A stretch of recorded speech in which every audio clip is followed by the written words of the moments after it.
Hello，大家好，我係 Emily 啊，歡迎大家翻到嚟我嘅 YouTube channel。咁話說咧，上兩星期出咗條片啦，咁就我同 Jessica 喺度講咧，唔知點解我啦，我本人啦，或者我哋身邊識得嘅一啲中產嘅女仔咁樣啦，都好中意去同一啲嘅公屋仔啊，或者所謂嘅公屋仔啦，去拍拖啊、約會啊、一齊啊咁樣啦。咁係啦，嗰集大家可以去翻睇啦。咁今集咧我就想講喎，我發現我哋咧都係有一個特質嘅，就係、我哋究竟係中意啲咩年齡層、咩年紀嘅男性咧？咁所以我今日就諗咗個 topic 就係、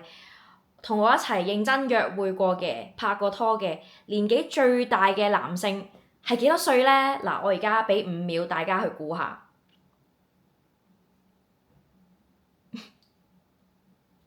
嗱好，因為咧嗱係唔計阿劉永康㗎嚇，因為劉永康而家係31歲啦，但係佢坐咗監4年啦。咁佢坐監嘅時候咧係26定27歲咁樣嘅啫，咁所以唔計佢㗎喎。咁我本人咧就係啱啱今年30歲啦，我95年出世嘅。咁大家諗到個答案未咧？個答案係咧，我認真拍拖同埋約會過嘅人咧嘅男仔咧。最大年紀咧係28歲，即係都係細過我嘅。咁劉永康咧大過我1年半左右啦，咁佢已經係我一齊嘅人當中咧係最老㗎啦個年紀，同埋大我最多。基本上其他人咧全部都係細過我嘅2年就基本啦。其實咧我之前仲試過同細過我5年啦、6年啦嘅人一齊，即係00後嘅男仔啦。跟住咧，之前咧仲俾我啲朋友話我咩00後殺手啊，專食弟弟啊嗰啲咁樣啦。咁即係講完呢個其中一個擇偶條件就係公屋仔啦，其實唔係嘅，只不過係我哋唔睇佢哋嘅經濟能力，唔係好睇佢哋家庭背景同埋經濟能力啦。因為家庭背景呢啲嘢係你天生㗎嘛，其實冇得去即係改變㗎嘛，同埋亦都唔代表你個人嘅本質係點㗎嘛，你嘅性格啊、你嘅體格啊、你嘅價值觀啊，咁係嘅，家庭背景會有影響，但係一樣米養百樣人，或者唔係話一個好嘅家庭背景或者一個唔好嘅家庭背景就必定會出一啲乜嘢嘅性格嘅人咯，所以我哋就唔係好睇呢樣嘢啦。咁我反而發現咧，我同我身邊嘅女仔朋友啦，好多咧都係特別會中意揀弟弟去做男朋友或者係約會嘅。咁點解咧？我都今日想同大家講下呢個現象或者分析下呢樣嘢。咁首先可能第一個因素啦，就係咁我同我身邊嘅 friend 可能都20尾或者30頭咁樣啦。咁可能呢個年紀咧，仲一啲比較好嘅男仔，好多都俾啲女仔立晒啊，私有化晒㗎啦。咁如果仲要拍拖啊或者咩咧，可能就要往下尋找啦咁樣咯，即係得呢個 market 咁樣啦，有機會啊。咁嗰啲好男仔，但又靚仔又高又大隻嘅嗰啲，但係30幾歲嗰啲，咁仲未有人要嘅嗰啲，咁嗰啲唔好意思啦，即係唔好意思就得罪咗你哋啦。咁但係即係多數嚟講咧，向下尋找咧嗰個 market 咧對我哋嚟講係會比較大。咁第二樣嘢啦，就係好明顯啦，弟弟體力好啦。體力好係咩意思咧？咁大家自己諗咩意思啦。我再開估嘅意思咧就係、即係可以周圍同你去玩啊，全日都唔會攰啊，成日都遊山玩水啊，嗰啲好多都可以 take care 得好好咁樣啦。咁另外咧就係、同埋咧即係嗰啲有少少即係可能我呢個年紀嘅男仔咧、男士咧，好大機會係即係俾社會摧殘到好攰啊，同埋有好多人咧，如果佢去到呢個年紀咧，佢唔努力去做運動啊、食得健康啊、去 keep 咧，其實佢好大機會咧就真係同20歲頭或者20歲中嗰啲人咧就爭好遠嘅。咁啱其實我啦，同埋我身邊嘅好多嘅女性嘅朋友啦，咁我哋都係好定期去做運動啊，好努力去食得健康啊，做好多嘢去 keep 好自己個健康咁。咁變咗可能有時候同齡嘅人就嗰個健康狀況可能未必，或者嗰個精力未必追得上我哋咯，反而係嘅男仔咁樣。咁向下尋找咧就會容易啲揾到追得上我哋嗰啲啦。咁另外好明顯啦，社會上有啲男人咧成日都喺度話，唉，梗係中意食後生嘅妹豬啦，妹豬又靚又身材又好又咩？其實對女性嚟講都係一樣嘅，即係女性都唔會話好特別中意一個特別老或者特別唔靚嘅男性咯。即係如果我哋順從本能去尋找嘅話，即係我 speaking for myself 啦，唔排除有啲女性可能中意啲成熟型嘅咁樣啦，但係我身邊好多咧都係會中意青春肉體、青春外貌同埋靚樣咁樣。咁相對年輕嘅男仔當然就會比較容易青春同埋靚啦。咁同埋加上咧男女咧暫時喺呢一個社會嚟講咧，女性都係比較會去保養啊，keep 自己嘅皮膚啊咁樣啦。即係譬如我咁樣都可能醫美啊、facial 啊、買嗰啲護膚品啊、化妝品啊，咁多年嚟我諗都起碼使咗20-30萬以上咁樣啦。咁好多普通嘅男性其實並冇花呢個精力、呢個金錢、呢個時間、呢個心機去保養自己。咁可能去到我呢個年紀咧，已經會係唔係相對冇咁靚㗎啦。嗱，即係你哋唔好話玻璃心喎，因為我只係陳述緊一個事實同埋一個大眾嘅一個平均值嚟講啦嚇。同埋其實我點解我咁有夠膽去講呢啲嘢咧？因為男人其實佢哋都好中意咁樣去評啲女人嘅，係啦，咁所以我就係俾大家睇翻一個角度，就係其實女人都會咁樣去評你哋咯。咁我俾大家去睇翻啫，即係一個相對比較公平嘅一個評價嚟嘅咁樣啦，係啦。咁喺呢個男女喺保養方面投入嘅資源啦嚟講咧，咁去到差唔多30歲，其實都開始衰老㗎啦嘛，我哋係啦。啱啱開始咧，但係其實心靈同埋人生就啱啱開始有青春嘅，但係都唔能夠同20歲嗰個青春嘅樣去比較咁樣啦。咁如果男性咧，佢哋唔 keep 咧，其實好大機會就嗰個會走下坡㗎。反而女性一路 keep 住咧，即係有啲女性啦，多數嚟講啦，即係我唔係話一概而論啦，但係多數 on average 嚟講，咁 keep 住咧可能就還好㗎喎。咁所以變咗咧。有時候咧，如果我咧同一啲我當啦，同一個35歲嘅男士出街咧，其實有機會我望到同佢年紀相差好多嘅，但係反而咧我同00後出街啦，或者細過我1-2年、2-3年嘅男仔出街咧，我哋望落係差唔多嘅嗰個感覺咁樣啦。即係因為就係整體唔係話我特別後生或者咩，而係男性整體對自己嗰個保養咧喺呢個社會仍然係比較冇咁有自我要求啊！呢方面嗱，你哋我唔係話要攻擊男性啊，純粹我真係陳述一個我嘅觀察。咁如果你哋唔同意我嘅觀察咧，你可以留言話俾我聽啦。即係我都唔係一定啱㗎嘛，係咪？即係我純粹同大家傾下偈咁樣。咁啦，好啦，咁講完一啲外在嘅嘢啦，體力好啊，仲有而家咧啲後生嘅咧，其實個健身文化好興起啊，係啦，咁多咗啲身材更加好嘅男仔啦。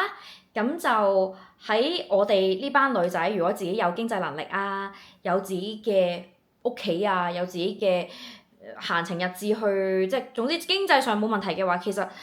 我哋自然係會喺外表上面對啲男性提高咗一啲嘅要求咁樣咯。咁變咗就會偏好弟弟啦，所以就好多都會。咁但係都好多都唔係嘅，即係但係我純粹分享下我哋偏好弟弟嘅人係諗咩咁樣啦。好啦，咁講咗成9分鐘呢個外在嘅條件喎，咁同大家講下弟弟嘅內在啦。咁其實咧，弟弟咧係真係雙眼係發光㗎會，即係佢哋咧年紀唔大啦，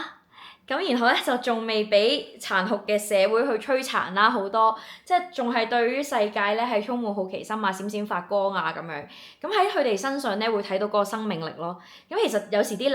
男人中意後生嘅妹豬，都係因為呢個原因㗎。喺佢哋身上睇到一啲光芒，然後佢自己咧就已經老爺爺啦，對世界啊睇淡啊，又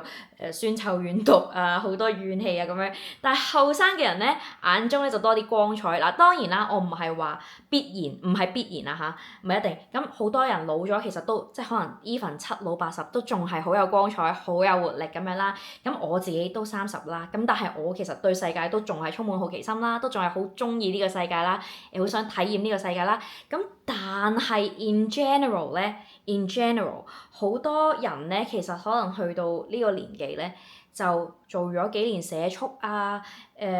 生活嘅壓力啊，咁會令到佢哋咧其實真係會冇咗一啲青春嘅光芒。咁弟弟咧就唔同啦，弟弟咧係仲有嘅，咁變咗如果我唔需要一個男人去為我提供咩經濟價值啦，我淨係想要一啲情緒嘅價值啦。咁一個眼中有光芒、有生命力嘅人咧，就變成會非常之吸引啦。咁我唔排除大叔都會有好出色嘅大叔嘅，咁但係比例上我就唔係好遇到啦，相對地，咁就弟弟咧就係多好多嘅咁樣。咁仲有另一樣嘢啦，就係咧呢個年代嘅男仔咧，即係 Gen 嗰啲叫咩？Gen Z 啦，以下啦，即係00後啦，或者其實97後啦，97後啊，96後，即係我總之年青啲嘅呢一輩啦嚇，比較會喺身心靈啊，或者一啲精神健康啊方面嘅知識咧，相對地係會我嘅觀察啦，係比上一代咧係會敏感啲嘅，係會多啲嘅。即係起碼而家已經唔會好多人話，男人就唔準喊，男人就要點點點，女人就要點點點。如果你想你唔夠堅強，你點解咁自私？即係以前上一代係好多大男人主義啦、性別定型啦，對於情緒係好唔敏感啦，對於精神健康係好冇認知嘅一啲男性喺度噶嘛，女性可能都係，但係女性咧情感上嘅 connection 咧 as 一個群體咧，我哋係好啲嘅。咁但係男性對上一代咧，相對起而家新一代，上一代係冇咁敏感㗎，冇咁細膩嘅個心思，同埋對於精神健康啊、情緒健康嘅關注係少啲咯。咁作為我一個女，而家我唔需要男性去為我提供經濟價值啊嘛。咁新一代嘅男仔，佢可以為我提供到一個精神嘅輔助啦、情緒嘅價值啦，可以好識得去情感交流啦。咁其實呢個係一個好大好大嘅優勢咯，即係大男人主義可能對於而家好多嘅女仔嚟講已經係唔係一個吸引嘅位咯，即係可能我孭起晒所有嘢，我照顧晒你，我咧就唔會喊嘅，男兒有淚不輕彈嗰啲，即係可能對於新一代好多嘅女仔嚟講咧，就係屬於一個情緒唔敏感咯，或者俾唔到情緒價值咯，或者屈住咯，或者無效嘅溝通咯，咁反而新一代可能佢哋比較心思細膩，咁對我哋嚟講係一個好大嘅優點同埋賣點咁樣咯。同埋仲有一樣嘢，佢哋咧因為弟弟啊嘛，弟弟咧佢哋心目中咧知道你係姐姐啦，或者其實咧佢哋即係我識嗰啲人咧，佢哋就冇特別當我係姐姐嘅，即係表意識上啊，因為我個樣都相對即係我識嗰啲人咁啱，佢雖然細我幾年甚至5年，但我哋一齊咧就好似差唔多大咁樣啦。跟住我個氣質嚟講咧，都係嗰啲妹妹氣質嚟嘅，即係我唔係話要讚自己後生定係年輕定係點，而係我個氣質，因為我矮啊嘛，跟住可能我個輪廓咧又係比較圓啊嘛，咁相對我係妹妹氣質嘅，係啦。咁但係佢哋咧就會當我係妹妹咁錫啦，但係內心咧佢又知我係姐姐喎。咁咧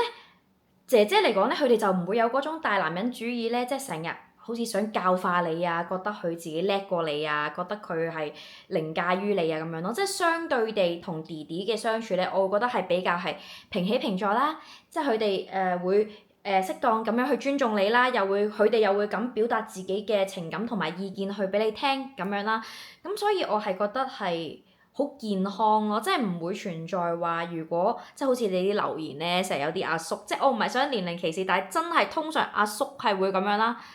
就話如果你係我個女啊，就點點點點點啦，我就唔會點點點你啦。唉，而家啲人啊，真係傷風敗德啊！唉，而家啲靚妹或者即係話你知嘛，你父母睇到你條片啊，又會點？即係好多呢啲教化你啊，即係覺得自己高地位過你啊，咁樣通常好多都係一啲有年紀嘅人會咁樣去做咯。而弟弟對我咧就唔會咁樣做，我哋大家好尊重，互相交流思想，或者有啲唔同意嘅嘢，咪直接講咯，唔需要去發脾氣啊，唔需要去人身攻擊啊咁樣啊，即係咪好好溝通咯？因為弟弟佢哋好多情緒上係比較成熟啊，發展得比較好啊，對比起叔叔啊，係啊，所以就亦都唔會高高在上嘅姿態咯，個腦係仲係對世界係 open minded 咯，咁所以呢一類嘅弟弟啦，可能對我哋而家呢啲接近中女嘅人咧，咁就會比較有吸引力咯，係啦，咁我就喺度，哇！啱啱一輪嘴喺度咧，歌頌呢個弟弟啊〜咁啊，係啦，咁啊講到嚟呢度啦，唔知大家仲想聽啲咩咧？如果大家有啲咩想聽嘅 topic 咧，就留言話俾我知啦。咁我都可以繼續同大家用呢個傾偈嘅模式喺 YouTube 度見面咯。我永遠都係夜晚先錄咧，跟住我個頭又有啲油啦，跟住個人又有啲攰啦，個妝又化晒咁樣咯，係啦。咁啊，下條片再見啦！我遲啲會有咧第二啲朋友上嚟同我一齊去講啊，咁都唔係啲咩名人啊 KOL 嗰啲，唔係純粹係我自己啲朋友咯。咁啊，好啦，再講啦，拜拜。